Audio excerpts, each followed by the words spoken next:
बचन बाबूजी महाराज भाग चौथा, वचन नंबर 44। आगरा 10 दिसंबर सन 1939। राधा स्वामी जाल की निज दात भक्ति दान और प्रेम दान है। यह दात उसी को मिल सकती है जिसको इसकी प्रबल चाह हो। राधा स्वामी जाल ने जिस भक्ति का वर्णन किया है वह सबसे न्यारी और बाला है। वही अपनी मेहर और दया से उस भक्ति को करावेंगे और भक्ति दान देंगे और कोई नहीं दे सकता है। जब इस तरह का विश्वास पैदा हो तो दीन होगा और भक्ति दान के लिए हाथ पसारेगा। राधा स्वामी जाल की निज दात भक्ति दान और प्रेम दान है। इसको वही मांगेगा जिसको इसकी प्रबल चाह है। प्रबल चाह कहने से मतलब ये है कि राधा स्वामी जाल की भक्ति और प्रेम प्राप्त करने की चाह और सब चाहों से मुकद्दम और ज्यादा जरूरी हो। ऐसी जरूरी कि बिना उसके हमारा गुजारा नहीं हो सकता, जीवन वृथा है। मानो बिना उसके प्राप्त हुए हमारे तन मन सुर्त सबका सत्यानाश हो रहा है। दुनिया की सब चाहें एक बार की तो नहीं निकल सकती हैं, और अगर दुनिया की कोई चाह बाकी न रहे तो देह कायम नहीं रह सकती। वह तो रहेंगी, धीरे धीरे कटेंगी, मगर उन सब में प्रबल चाह राधा स्वामी जाल की भक्ति और प्रेम दान प्राप्त करने की होनी चाहिए। राधा स्वामी जाल की जो निज दात है उसको लेने की अंतर में चाह नहीं है तो राधा स्वामी जाल का इष्ट नहीं धारण करेगा। और अगर वो चाह सिर्फ साधारण सी है, यानी दुनिया की चाहें उससे ज्यादा प्रबल हैं, तो उस हालत में चाहे राधा स्वामी मत का उपदेश भी ले ले और उनकी संगत में भी शामिल हो जाए, वह सिर्फ टेक और पक्ष होंगे। उससे वो फायदा और नतीजा फिलहाल नहीं हासिल हो सकता जिसमें राधा स्वामी जाल की भक्ति और प्रेम की दात मिले। वह मूल विश्वास और मिथ्या भक्ति का इष्ट धारण करना है। उसकी ऐसी हालत होगी कि अगर धन संतान मान बढ़ाई हुकूमत वगैरह की चाह प्रबल है तो बावजूद कि राधा स्वामी मत में आ गया है, देवी देवता दुर्गा भवानी पत्थर पानी वगैरह को पूजेगा और डरेगा कि अगर हम ये न करेंगे तो हमारी हानि हो जाएगी। जिसको जिस चीज की चाह है वह उसके लिए उसके सामने हाथ पसारेगा और उसके लिए दीन होता है जिससे वह चाह पूरी हो सकती है। अगर राधा स्वामी जाल की भक्ति और प्रेम की दात हासिल करने की चाह होगी तो उनके सामने हाथ पसारेगा और मांगेगा और उसके लिए सच्ची दीनता आवेगी। अगर चाह नहीं है तो मांगेगा ही नहीं, कभी वो दीनता आवेगी ही नहीं जिससे कि वह मिल सकती है। अगर दुनिया की चाह प्रबल है तो दुनिया मांगेगा, दुनिया के लिए हाथ पसारेगा और दीन होगा। राधा स्वामी जाल की भक्ति और प्रेम नहीं मांगेगा। तन मन धन लगाना बल्कि जान भी दे देना कोई बड़ी बात नहीं है।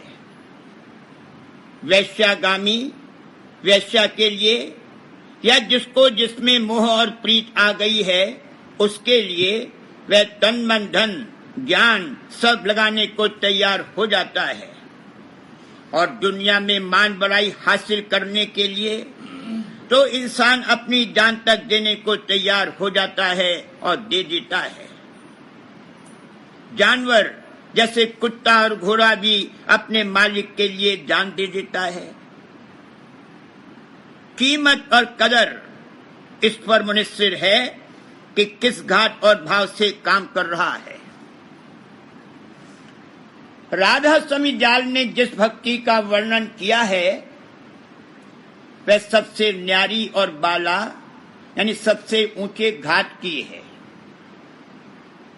भक्ति तो सबने की है और सब कर रहे हैं, मगर राधा स्वामी जाल की जो भक्ति है वह न वेद में है, न पुराण में है, न कुरान में है, न बाइबल में है, न भागवत में है और न गीता में है। उसका भेद राधा स्वामी जाल ने ही दिया है और वही अपनी मेहर और दया से उस भक्ति को कराते हैं और करावेंगे और वही भक्ति का दान देंगे और दे सकते हैं। सिवाय राधा स्वामी जाल के रचना भर में कोई है ही नहीं जो भक्ति और प्रेम की दात दे सके। इस तरह का विश्वास जब आवे और पैदा होवे तब सच्चा दीन होगा और राधा स्वामी जाल के आगे हाथ पसारेगा, वरना क्यों कोई किसी के आगे हाथ पसारेगा। और ये विश्वास सूरत में पैदा होगा। सूरत उनकी अंश और हमजात व हम जौहर है।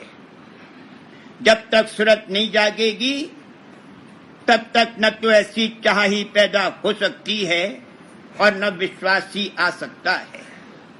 और जब तक चाह और विश्वास न हो तब तक ये ना ये मांगेगा और न वह दात आएगी। उनकी दया की धार को सुरत ही ले सकती है और उसी को उसकी खबर भी हो सकती है। सुरत भी निहायत कोमल और मुलायम है और दया की धार भी निहायत कोमल और मुलायम है। बरक्स इसके तन और मन दोनों स्थूल, जड़, मलिन और कठोर हैं। उन पर दया की धार का असर नहीं हो सकता। अगर दया की धार का प्रभाव भी हो तो वह तन और मन की पीठ पर होकर निकल जाएगा, कुछ खबर और असर नहीं होगा। और अगर ज्यादा और जबरदस्ती आवे तो तोड़ फोड़ और बिखेर हो जाएगा, जिससे कोई मतलब बरामद नहीं होगा। मालिक की दया की धार तो हर वक्त तैयार है, मगर वहीं तक जाती है जहां तक उसकी कोई मुखालिफत न हो। जहां मुखालिफ हुई कि खिटक और रुक जाती है। जब रास्ता मिलेगा तब आवेगी। रास्ता मिलना यह है कि सुरत जागे और चित्त में कोमलता आवे। समोने का काम मेहर का है। मेहर बतौर बदली और घटा टोप है। चाहे अभी पानी न बरसे मगर बदली छाई रहेगी तो उससे छाया और ठंडक रहेगी और सूखा नहीं पड़ने पाएगा। उसी तरह से मालिक की मेहर रूपी बदली छाया और ठंडक दे रही है और अपना काम कर रही है। जब सुरत जागेगी और चित्त कोमल होगा तब उस बदली में से दया की वर्षा होगी और सत्य परमार्थ व राधा स्वामी जाल से भक्ति दान और प्रेम दान लेने की चाह पैदा होगी। जब चाह पैदा होगी तब करनी कर सकेगा और करनी करके मेहर और दया बढ़ाई जाएगी। बिना मेहर और दया के करनी नहीं बन सकती, मगर करनी करके वे बढ़ाई जा सकती है और एक दिन राधा स्वामी की निज दात प्राप्त हो सकती है। जीव ही पर कुछ नहीं छोड़ दिया गया है। मालिक की मेहर और दया अपना काम गुप्त रीति से कर रही है और एक दिन वह चाह पैदा होगी। और जब पैदा हो तब इस पर इतना फर्ज है कि ये दया के लिए मुंह खोले और दात के लिए हाथ पसारे और मांग मांगे, यानी राधा स्वामी जाल के आगे सच्चा दीन हो।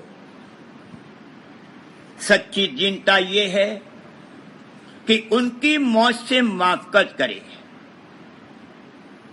जब हम ये जानते हैं कि बिना राधा स्वामी जाल की निजदात के हमारा काम नहीं चल सकता और सिवा उनके कोई देने वाला है नहीं, तो जो उनकी मौज हो उससे हमको माफकत करनी चाहिए।